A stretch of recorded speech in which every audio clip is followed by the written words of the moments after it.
आहिस्ता बोलो, थक जाओगे, आहिस्ता बोलो।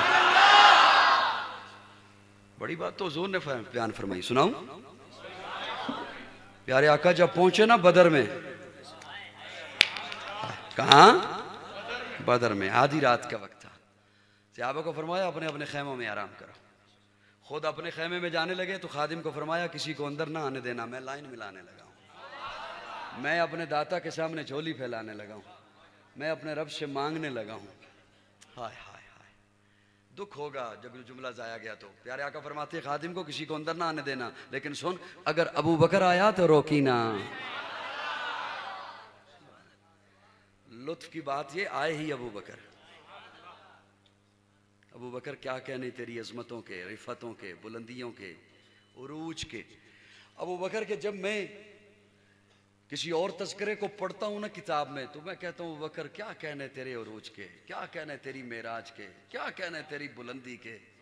लेकिन जब इस मंजर को पढ़ता हूँ ना कि खैमे के अंदर जाके अबू बकर ने किया क्या, तो कहता हूँ अबू बकर क्या कहने तेरी बेतकल्फी के। क्या कहने तेरी बेतकल्फी के। लुत्फ की बात ये, आए ही अबू बकर। अबू बकर आए, खादिम ने रोका नहीं, अबू बकर अंदर तशरीफ ले गए। खैमे में देखा हुजूर सजदे की हालत में है, और प्यारे आका का सजदा इस कदर तूल पकड़ चुका है कि प्यारे आका की पगड़ी मुबारक जमीन पर है, और जहां प्यारे आका ने सजदा किया वो रेतली जगह थी। अबू जहल और उसका लश्कर वो पहले पहुंच गए थे बदर में, और उन्होंने पुख्ता जगह पर कब्जा कर लिया था। रेतली जगह कमजोर समझकर, क्योंकि यहां घोड़ा नहीं दौड़ सकता रेतली जगह पर, कमजोर जगह उसे मुसलमानों के लिए छोड़ दिया। प्यारे आका ने वही खेमे गाड़ने का हुक्म दे दिया। अब प्यारे आका का खेमा भी रेतली जगह पर था, और जब अंदर जाके अबू बकर ने देखा कि हुजूर का सजदा मुबारक तूल पकड़ चुका है, और प्यारे आका ने जहां सजदा किया हुआ है, जहां प्यारे आका का चेहरा मुबारक था, वो जगह हुजूर के आंसुओं से तर हो चुकी थी। और प्यारे आका के लबों पे जुमला क्या था? प्यारे आका फरमा रहे थे, मौला ये जो बाहर 313 खड़े हैं, ये मेरी मेहनत है, ये मेरी जिद्दोजहद है, ये मेरी कमाई है, ये मेरी मेहनत है, मेरी मेहनत है, मेरी तगोदो है, मेरी मेहनत है। अल्लाह ये मुसाफिर हैं, गरीबुल वतन हैं, मारे खाए भी हैं, हिजरत करके आए हैं, घर बार छोड़ के आए हैं, आलो अयाल छोड़ के आए हैं, अपनी दुकानें बिजनेस छोड़ के आए हैं, किसी के पास ढंग का लिबास भी नहीं, पाँव में कोई अच्छी चप्पल नहीं, पेशावर जंगजू नहीं, जंगों का कोई तजर्बा नहीं, कोई असला नहीं, कोई पास असला नहीं। 313 हैं, सिर्फ 6 तलवारें हैं, 313 हैं, सिर्फ 3 घोड़े हैं, किसी के पास तीर है, कमान नहीं, तलवार है, ढाल नहीं। अल्लाह लेकर आ गया हूं, हबशा से चला है बिलाल, उसकी पीठ पर गोश्त नहीं, हड्डियां निकली हुई हैं, उमैया ने इतना घसीटा है उसे कोयलों पर, अल्लाह उसे भी लेकर आ गया हूं। इन्होंने कोई उज़र नहीं किया मेरे साथ, हम नहीं जाते, हमारे पास तो असला नहीं, हम नहीं जाते, हम तो पहले ही मुसाफिर हैं, हम नहीं जाते, कोई उज़र नहीं किया। जहां मैंने बिठाया बैठ गए, जो बुलवाया कह उठे। आज यहां लेकर आ गया हूं, कटने के लिए आ गए हैं, मरने के लिए आ गए हैं, ज़िबा होने के लिए आ गए हैं, लेकिन अल्लाह तू भी याद रख, और अपना महबूब, तेरा महबूब तुझे कह रहा है, जुबान नबूवत से कह रहा है, तू अपने महबूब की फिर बात याद रख। अगर ये कट गए, अगर ज़िबा हो गए, तो अल्लाह तू भी याद रख, कयामत तक तेरा नाम लेने वाला कोई ना होगा।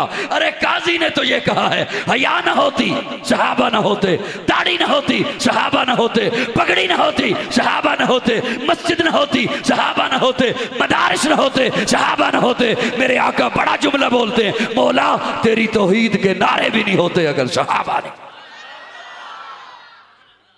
वो सहाबा की मेहनतें हैं कि आज आप तक दीन पहुंचा है। और इस तरह के किसी कहने वाले पर, सहाबा पर मत इस अंदाज से सोचिए। सहाबा वो हैं जिन्होंने अपनी जानों पर खेल कर, सहाबा और आले बैत दोनों ने, बोलिए बोलिए बोलिए, दोनों ने। वैसे तखसीस की जरूरत नहीं होती, लेकिन करनी पड़ती है जब नाजायज नाजायज फायदा उठाता है तो। नौजवान को गुमराह करता है तो फिर, वरना इस तखसीस की जरूरत ही नहीं। जब सहाबा कह दिया तो आले बैत उसमें आ गए। हजरत अली सहाबी है ना, आले बैत में है या नहीं? फातिमा आले बैत में है ना, सहाबी हैं या नहीं? तो उस तखसीस की ज़रूरत नहीं रहती, लेकिन इन जोला के लिए करनी पड़ती है बाज़ दफ़ा। उनकी मेहनतों से आज आप तक दीन पहुँचा है।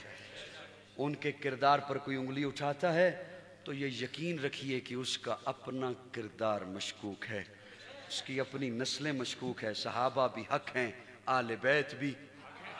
उनकी मेहनतों से आज हम तक दीन पहुँचा, और आज उसी सहाबा की औलाद और आले बैत की औलाद गज़ा और फ़लस्तीन में बरसरे बेकार है। हम यहाँ बैठे हैं आज़ाद मुल्क में, आज़ाद शहरी की हैसियत से, और वो जो अभी तक डटे हुए हैं ना, चीथड़े उड़ रहे हैं उनके, पानी की एक बूंद को वो बच्चे तरस रहे हैं। वो हमारी मुस्लिम उम्मत की माएँ, बहनें, बेटियाँ खुले आसमान तले हैं। खामन चले गए, भाई चले गए, बेटे चले गए, लेकिन क्या उनका जज्बा है? हमारे तो ऐसे लफ्ज़ ही नहीं, मुँह ही नहीं है कि हम उन्हें खराज तासीन पेश करें। सब कुछ चला गया, लेकिन उनका और पर्दा नहीं गया, उन औरतों का हिजाब नहीं गया। वो छोटे छोटे मासूम बच्चे, आप देखे कलेजा मुंह को आता है, कितने छोटे छोटे। हमें तो कांटा चुभ जाए तो हम सबसे पहला शिकवा ही अपने रब से करते हैं, ये तकलीफ मुझी को आनी थी, ये दुख दर्द मेरे हिस्से में ही लिखा था। वो छोटे छोटे मासूम बच्चे हैं, इस सब कुछ के बावजूद कि तन का एक वो कपड़ा जो के वजूद पर है फटा हुआ, वो ही रह गया है, लेकिन अभी भी जुबान पर अल्हम्दुलिल्लाह ही है। उसकी वजह क्या है? वजह यह है कि वो लोग या सहाबा की नस्ल से हैं या अहले बैत की नस्ल से हैं, और याद रखिए वो कामयाब हैं।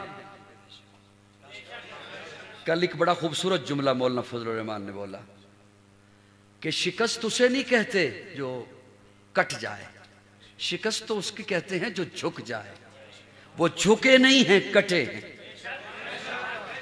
वो जीते हुए हैं, और इंशाअल्लाह क़यामत तक इस्लाम जारी रहेगा, जिहाद जारी रहेगा। अल जिहाद माजिन इला यौमिल क़यामा, ये मेरे आका का फरमान है। उसने किसी न किसी अंदाज में जारी रहना है, किसी न किसी खित्ते में उसने जारी रहना है। मैं और आप, हम तो बेबस हैं, लाचार हैं, कुछ नहीं कर सकते। लेकिन क्या जो मेरे और आपके करने का काम है हमने वो किया? हम तो फ़लस्तीन को मदद नहीं दे सकते, रुकावटें हैं, लेकिन हम तो इसराइल को मदद दे रहे हैं, उनके मशरूबात पीकर, उनकी मसनूआत का इस्तेमाल करके। और कहते क्या हैं कि हम मजबूर हैं, हमारे घरों में इस हद तक वो रच बस गई हैं। इस बात से बिल्कुल इनकारी नहीं, बल्कि उलमा इकराम मेरे दाएं बाएं तशरीफ़ फरमा हैं। मैं तो तालिब इल्म हूँ, इनके सामने तिफ़ले मकतब हूँ, इनसे पूछिएगा, उलमा आपको बताएंगे। प्यारे आका सल्लल्लाहु अलैहि वसल्लम ने जो दज्जाल की निशानियाँ बयान की, उनमें से एक ये भी बताया कि वो गल्ले पर कब्ज़ा कर लेगा, वो अनाज पर गल्ला कब्ज़ा का होगा उसका, आपकी खुराक पर उसका कब्ज़ा होगा। तो क्या ये एक सूरत ऐसी नहीं है कि आज हमारी खुराक उनके हाथों में है, आज हमारी ग़िज़ा उनके हाथों में है? अपनी रूखी सूखी पर खाइए, अपने वतन की मिट्टी को इस्तेमाल कीजिए, अपने वतन के अनाज उगाइए और उन्हें खाइए, वरना क़यामत के रोज़ उन मासूम बच्चों के हाथ जहाँ अरब शहज़ादों के गिरबान पर होंगे, वहाँ मेरे और आपके गिरबान पर भी होंगे। आखिर दावाना।